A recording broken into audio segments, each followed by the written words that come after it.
G'day, guys. Welcome to My Blue Heaven and the much awaited, I suppose, review of, I would like to say, a watershed moment for this football club of ours. I think it is. It should be. It should be. Yeah, let's just put it that way. It should be.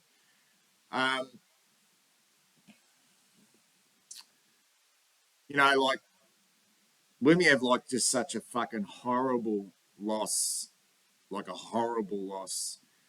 Go back to that Adelaide game, and my DMs usually are flooded with can't wait for your review. And I have put a few things on the table over the last 5 weeks since we've got on this roll, and it is a roll now. It is momentum. But I have been, I suppose, really cautious in who have we played, and I had come to the conclusion though that was super form. That was like super form across that 5-week period, regardless of the opposition. The method was good, the application was good, the pressure was through the roof. But I continue to say that we needed this win, and it's not necessarily the fact that Collingwood were on top of the ladder. I suppose it was just around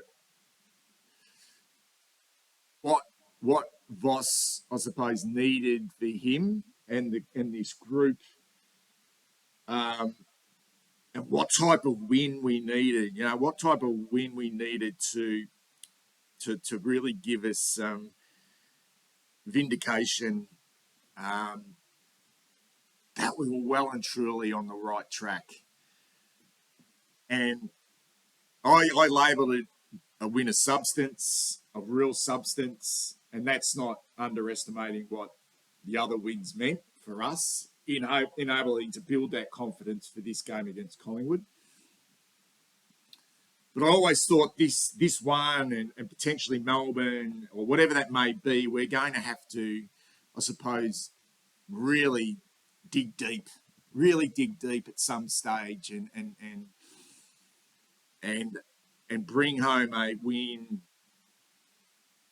of real magnitude, I suppose. And I know this game never went down to the wire, but I think even that was like a really positive thing, that whenever Collingwood felt like they were going to challenge, we didn't go into our shells. We didn't panic. There was for the most part, a sense of calmness around the pressure. Pressure that a team like Collingwood can bring with their own self-belief and confidence. And there's no doubt, watching there at the G on Friday night, I was just in that last quarter, I suppose, and even at 3/4 time and midway through the third, I was just always on edge. And the scars of the last game of last year was certainly playing on all of our minds. And surely amongst some of the individuals out there on the ground who were part of that last year, it may have crossed their minds at certain stages that this team of Collingwood it's got something really special and unique about it, and maybe we are building something pretty special and unique about our own football team, and we're not there yet. We're not there yet, but you've got to cross these hurdles, and I think this one is a significant hurdle, and there's going to be bigger hurdles to come, steeplechase, so to speak, and break a world record in high jump to get where we need to get to.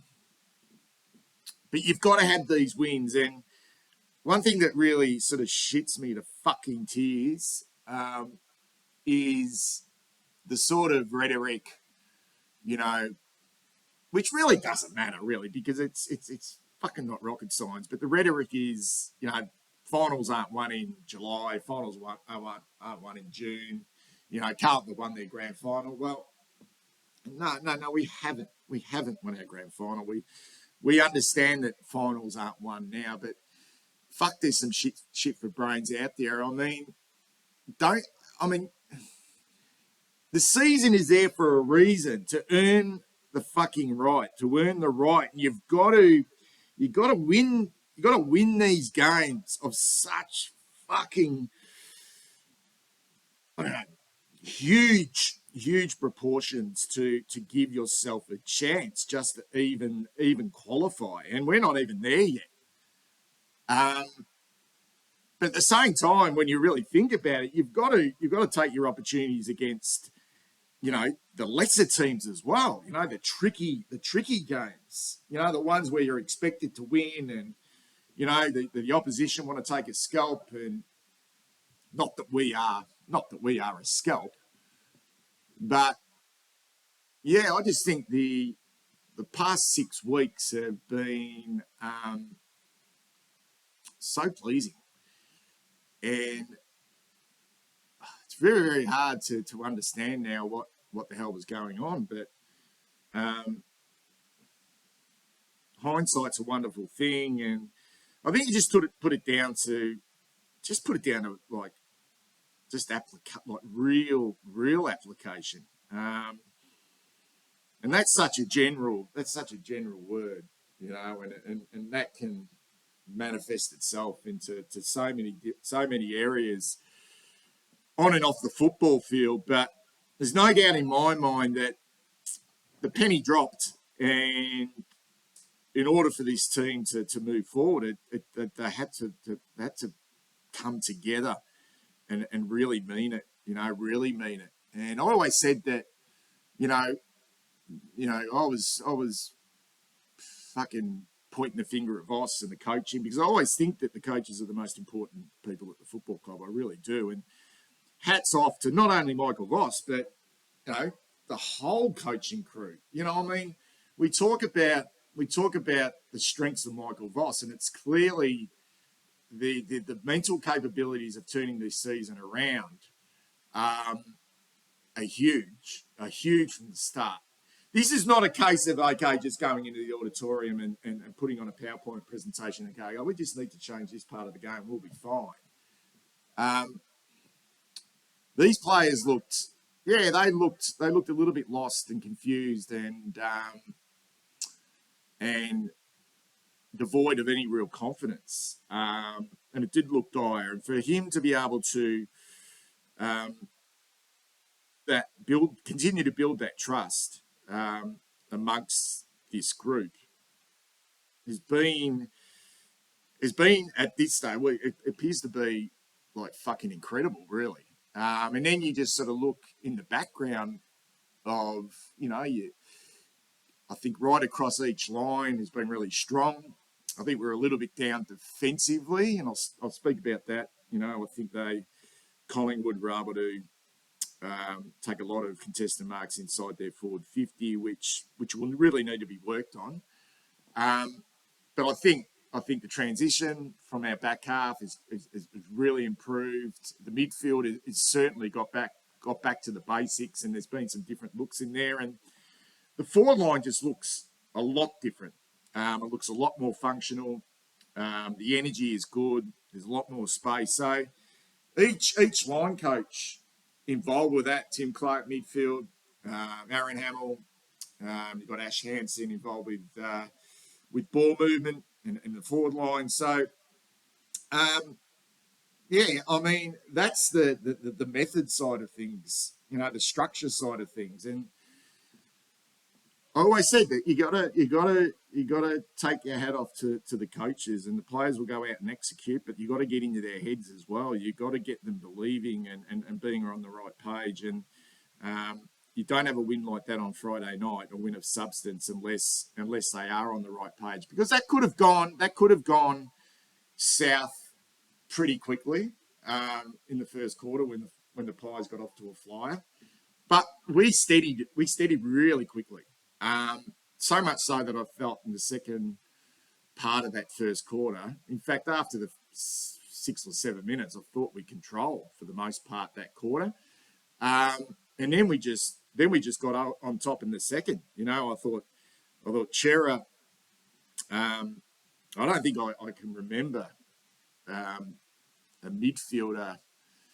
I mean, we probably have, but I can't remember a midfielder just at our football club controlling a game like that. You know, and just winning clearance after clearance and putting his fucking head over the ball and just being so invested and so engaged in the game. And I actually, and he was hugely responsible for really turning that game our way, and getting on top.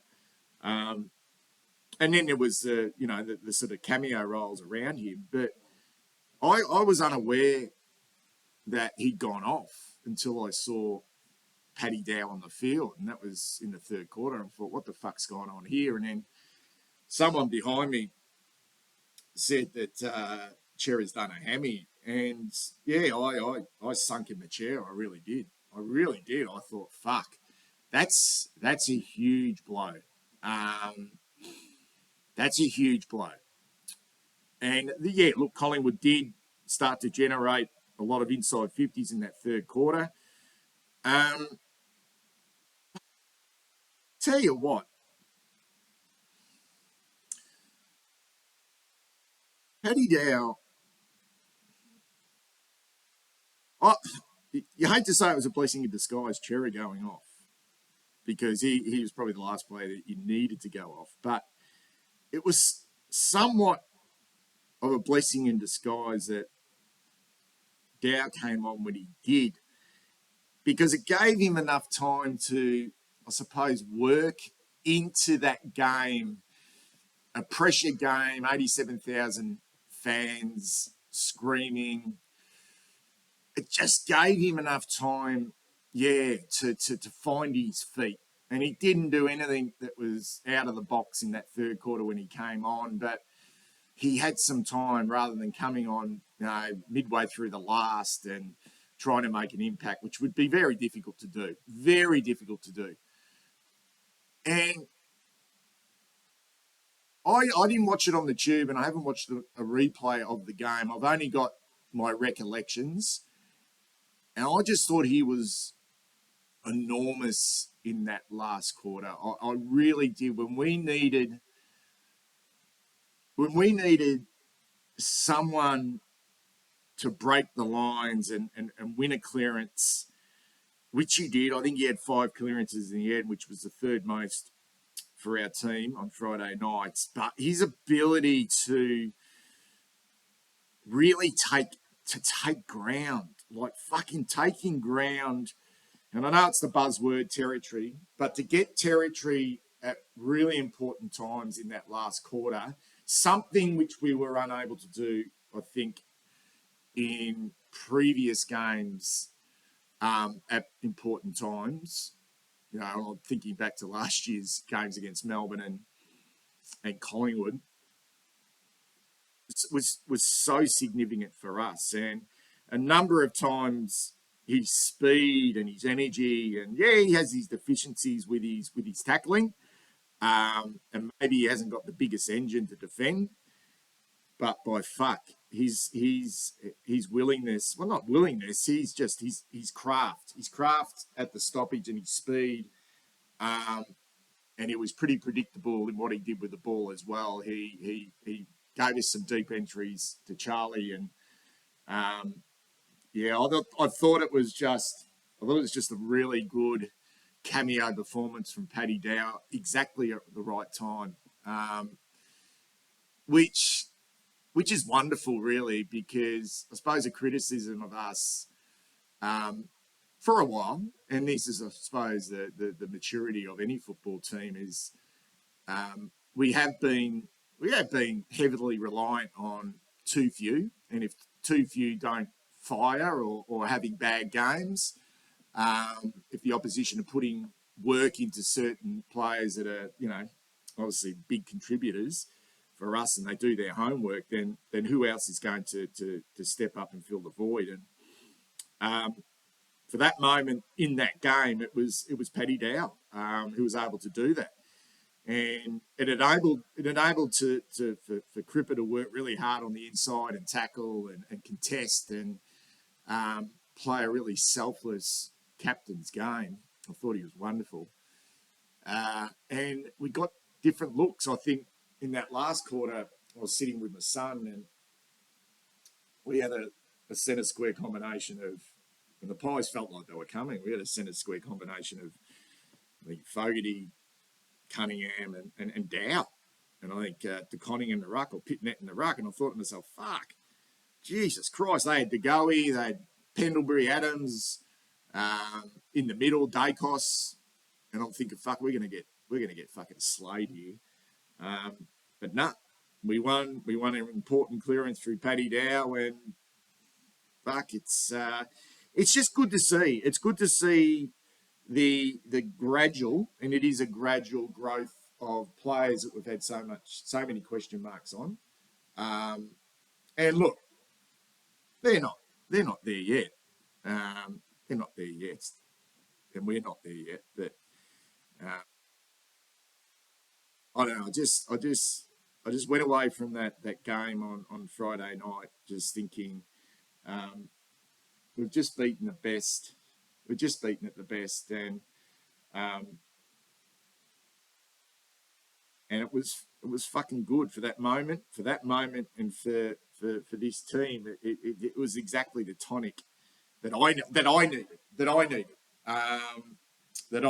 But there's going to be some huge challenges over the coming weeks, which are going to be really, really tricky. And I'm actually feeling like, there might be somewhat of an emotional dip, because it does take so much effort. And we had to go, but have we gone too early? Have we reached our peak? And can we sustain it? And it must be fucking hard to sustain that. I know they've found the formula and they've found what worked, but we're talking about pure application here, guys, pure application, and effort and desire, and it does ebb and flow, and for the most part, ours has been up at such a high level that, fuck, there's going to have to come a time where there's going to be a drop-off, and we can't expect it to be like this all the time, or can we? I mean, they are professional footballers, but they're fucking human beings. They're human. They're not robots. They're not like you can't just program them. It feels like sometimes we feels like we are fucking programming. We're always programming, just expecting so much. And you hear, Collingwood aren't their best at the moment. And you know what? Maybe they aren't. Maybe they aren't at the best at the moment. But let's take a look back to round 10, when we were fucking clearly not at our best, if you're looking at it this form now. And we had more scoring shots than Collingwood back in round 10. So there wasn't necessarily any talk around us being not at our best. We were just labelled as shit, which was fair. So I don't necessarily buy into this. I just acknowledge that maybe they weren't. Maybe they weren't cherry ripe, but they had a full team in, other than Bobby Hill, and you look at their VFL team and they've got a plethora of players to pick from. Did they get selection right? Fucking our problem. Were they a touch arrogant? Is their system starting to pick holes in this? Other teams starting to pick holes in their system, possibly. I think Craig McRae's a pretty shrewd customer. They're sitting pretty on top of the ladder. You know, they've got a bit of breathing space. Do they necessarily need to be playing at their absolute peak now? I don't think that would be a conscious decision on their behalf. I really don't. But the realities are they are sitting where they are for a reason. And yeah, you've got to maybe understand that in a season like this where you are so far in front that yeah, they could be mentally just slightly off. But that's you know, it doesn't really matter because we needed this one. We needed this one. And they got off to a flyer. They're a fucking strong football team. They're at full strength. They came at us. But we were just far too good. We were just far too good. And who knows for the first time that they were under the pump and they didn't. They didn't handle the pressure because we didn't allow them. We didn't allow them. And maybe we just got into their heads because our pressure was just so high. And they couldn't handle our weapons. So that's the way I'm seeing it at the moment, guys. I just thought it was a wonderful win for our club, and just enjoy it. Yeah, just enjoy it for what it is and what it means at the moment, and also understand that there's a fucking long way to go. You know, it's a long way to go, and it's not a start. Like I think it's never just the start, but it always feels like the start. You know, because you just start to look ahead and think, fuck, well, okay, we've got St Kilda now, and you know we know what that means, and you know, got to go to the Gold Coast on that ground and Melbourne, and I think one of the best form teams in the competition at the moment is obviously the Giants, who are just taking all before them. You know, when a win, you talk about a win of substance, they're having wins of substance on a week-to-week basis, and to go to Ballarat against the Dogs, who are no superstars, but to win in Ballarat in the manner in which they won, I mean, fuck, you're just looking at all those teams, and then although we look hungry, yeah, we look hungry. We have to be hungry. Other fucking teams are hungry as well, yeah. It's everyone's hungry. All those teams around the mark are fucking like they are starving. They are starving. Which makes it fucking wonderful. What I'm going to do is I am going to just go through the players and just have a bit of a chat about each one of those, because at the end of the day, it's a team performance. And there were a few players that probably didn't have their greatest performance, which happens. It happens in big games, but I think across the board it was really even, and there's been a subtle shift in less about stats and possessions and more around real impact, which I like. And it's you know, when you're winning, you know, like it's you look at these things and go, yeah, I mean, it's every player's having a moment here or there. Anyway, Paddy Dow, I've already mentioned him. Just thought he was fucking wonderful in that last quarter. I just think he stood out. He stood out.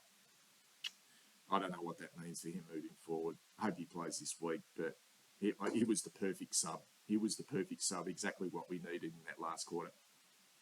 Really like Jesse Motlop's game. Again, beautiful goal in the last quarter. Still a lot to learn. Still a lot of improvement in him as a footballer, but a couple of goals, one in the first and then that one in the last.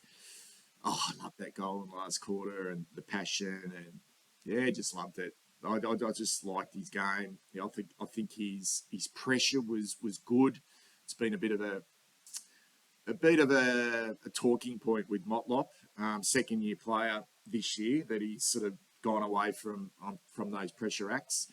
And it's not necessarily about the tackles; it's about the pressure acts. And yeah, I just think it was a good small forwards game. He hit the scoreboard with a couple of goals. Chera, as I said, was the most significant player on the ground at the time in that second quarter.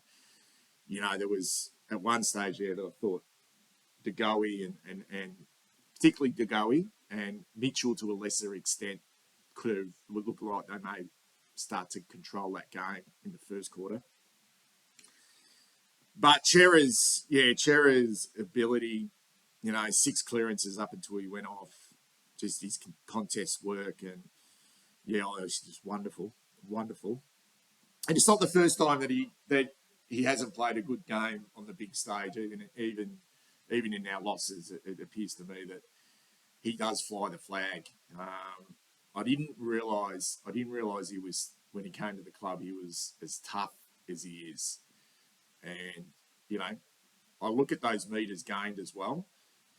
466 metres gained from 20 touches. He's good going, really. Good going. He's really direct.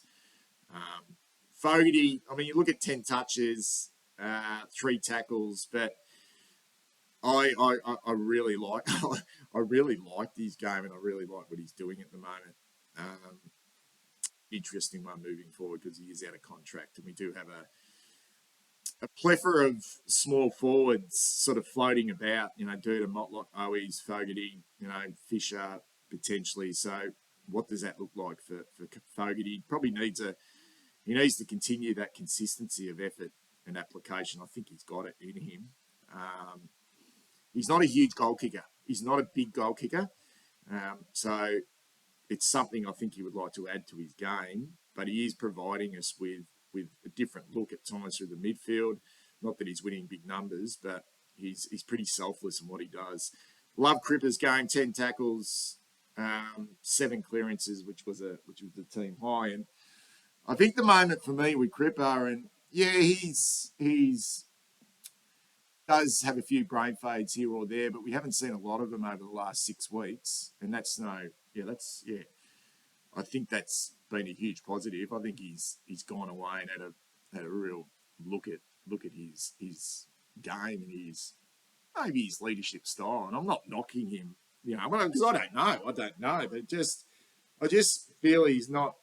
It's not like the Cripper show, and it doesn't need to be. It didn't need to be the Trent Cotran show as the captain in 2017 with the tie. It didn't need to be. It didn't need to be. And I think, with a lot of midfield minutes that he was having, and it was all around Cripper, it was really easy for the opposition to put a lot of work into him and then work off him because he was so tanked, so gassed. I just noticed a moment in the play in that, I think it was the second quarter. I think Owies marked the ball in the forward pocket at the punt road end, and I was sort of screaming out, not that they fucking hear me. I was just thinking, go back and have a shot, mate. Like at least go back. Let our defence set up and have a breather. Let's not. Collingwood do set up pretty well defensively. Let's not panic in this situation. But you can see his fucking eyes darting around, And Cripper's run in to call for it. And it wasn't even I don't think it was even 15 metres. And I'm pretty sure the umpire might have said play on. And as Cripper does, he got himself into an awful damn mess and got caught holding the ball. And you could see the level of frustration on that point in time. But I reckon it was only 30 or 40 seconds later that he just, he won a ball at half forward, and it was a fucking beautiful little dinky kick. Didn't look great off the boot, but it went to Chincotta, who took a nice mark and went back and slotted through a fucking really good goal, like a 50-metre bomb. And I just thought, mate, that's really fucking good leadership. You just didn't sort of stew on it, and your next opportunity, you went a little bit, not so much safer, but a little bit more predictable. And his work, the contest was fucking top class. I didn't mind McGovern's game. I really didn't. I didn't think Elliott had a huge influence on the game. You can't stop what he did in that last quarter with that mark. that was fucking out of the box. That was a fucking ripper. And he's a mighty fine footballer. And sure, he missed that goal, which he probably generally kicks. I thought McGovern did a pretty good role on him. I would like our sort of medium defenders with a little bit more support in the air. I mentioned that before with the amount of contested marks they did take, and probably our inability to go third man up was a slight concern. But that's something that Aaron Hamill will need to work on with this group if it is going to be Wiedering, McGovern, and Kemp. I thought McGovern again was pretty good, and that was a great goal. He started a little bit slowly, I think, and that goal was beautiful in the first quarter. Thought TDK was down after signing that 2-year contract. I thought he was really down. Actually, dropped a few marks forward of centre. I don't think it's his. It's still a talking point. And will it work? Can it work? Is TDK good enough forward? And then you've got the prospect of Harry coming back and what that looks like as well. At the moment, it might be okay without Harry being there, but yeah, I don't know. I just did think he really got into the game, and I think he's built some reasonable form in the ruck and probably didn't get the game time in that position of the ground. Thought Akers was super early. I think he was super early. Didn't lay any tackles, but that's usually sometimes the case on a wing. I thought he was really strong. I think I don't know if he was on Sidebottom's wing. He may have been. I didn't think Sidey had a great game. I thought Josh Dacos did. That might have been Cottrell's side. But they do swap. They do change. But I thought Akers was really good. I didn't quite have him in the best 5, but he was close. He's had a good 3 or 4 weeks, Blake Akers. So that was a really strong game by him. Hollands, only 15 touches. A little bit of a surprise to look at that stat, 15 touches, couple of tackles, couple of really important moments, some huge work rate, spoil in the back half, ran the length of the ground to link up with Fogarty and then hit Jack Martin, who'd run from the members' side of the ground to get that ball inside forward 50 to kick an important goal. Just sort of underlies the amount of work this kid does. And I don't think, there was a bit of talk about him being bullied and intimidated, but I actually don't see that. I just see a light frame kid who needs to put a bit of muscle on. That's all. I think he's pretty fucking courageous, and it's a big ask to play in front of that crowd on a big stage, and I think he could hold his head up pretty high. I think it was an okay performance, and I thought their wings last time really dominated. And I didn't feel like they did this time around, although I thought Josh Dacos was probably their best. Doc just had some really important moments like he usually does. A couple of times, a great gutsy effort right in front of us, actually. Right in front of us, where he went back with the flight of the ball, and a couple of really good spoils and just some desperate acts. 7 tackles, just the 18 disposals. But I've seen Doc have 33 disposals and gone, fuck. Ugh, okay. But he's had 18, and I thought it was a really good game. Kemp thought he started really well, but yeah, I think there are those. I think he's going to be fine as long as we use him in the right manner. I just think feels like at the moment he's having to play at times. I don't know, it's just development or what it is, but I think he's a great one-on-one defender at the moment. And that's something he'll need to work on. But I felt in that first quarter when we were under the pump, he was a really steady head. And that's when he played his best football, and that was important at that time. But yeah, I think Howe got on the end of a few, and it looked a little bit tricky there at one stage. But yeah, he was part of a back line that pretty much stood up for the whole night. Martin was superb. He was superb. That's a big game performance. 3 goals, all at important times, and all really good goals as well. And his hardness, his toughness, I think in one of the quarters he went to line up, I don't know who it was, in the centre of the ground. If he had to hit him, it would have been probably curtains. He's looking good, isn't he? He's looking really good. Jack Martin, he's looking really good. Marchbank, I've heard some criticism of his game, and I didn't really show a lot at the game. I actually felt like he was involved, 7 marks, and was pretty steady. But yeah, I do acknowledge that they did take a lot of contested marks, and maybe he did make a few mistakes. But I think it was a good game to come into for him. You know, it was the heat, and I felt like he did step up a couple of times there. He pressed really high up the ground and got into good positions to intercept, which allowed other defenders to keep their shape. I like that, and he actually uses the ball quite well. Caleb Marchbank. Wiedering was superb in the air. Um, just great. Were they isolating him at some stages to try and expose McGovern and Kemp? Possibly. I'd have to go back through the tapes and have a look where Wiedering was when we were getting outmarked by McStay and Darcy Cameron a couple of times, because that was a little bit frustrating at the game, seeing that. So I'd have to have a look where Wiedering was positioned and what they were doing with him. Newman's huge. He's having some sort of a season. One thing that was probably, and I didn't have Bobby Hill, but they've got some fucking speed and some weapons, and I didn't think any of those players that are renowned for that, you know, your McQuarries and a few others, really sort of did a lot. So that was really good. Nick Newman played a great game, picked up 27 touches. Pitnet, probably similar to TDK, although I thought his centre square work wasn't too bad, but didn't do a lot around the ground, didn't win a clearance, didn't take a mark. Yeah, and I thought Darcy Cameron was one of their best food for thought. David Cunningham, relatively quiet, although I think he may have been playing a role on Isaac Quainer, who did sweet fuck all, and if that's the case, he's played his role.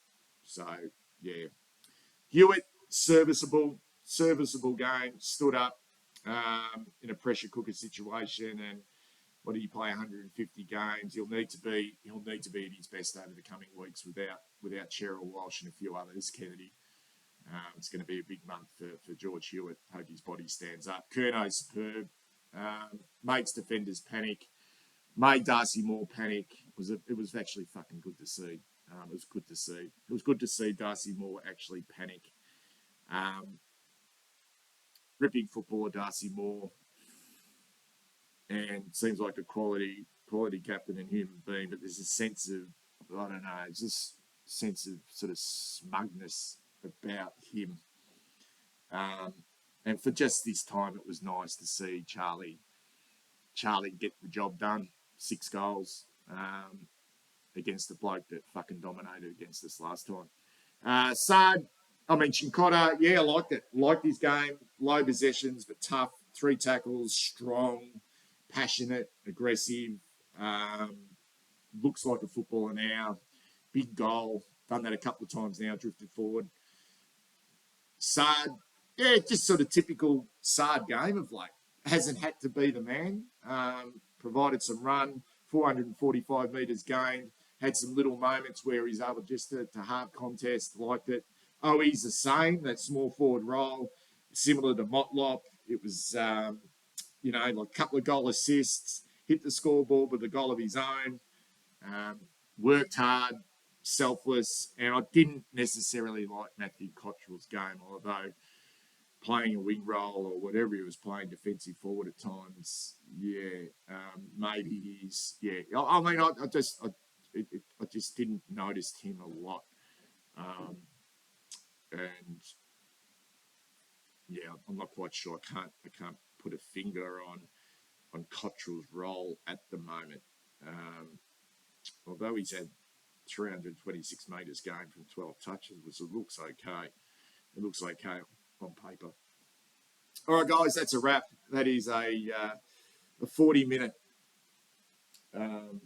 review of our really, really good win against the Pies on Friday night. I'll speak soon.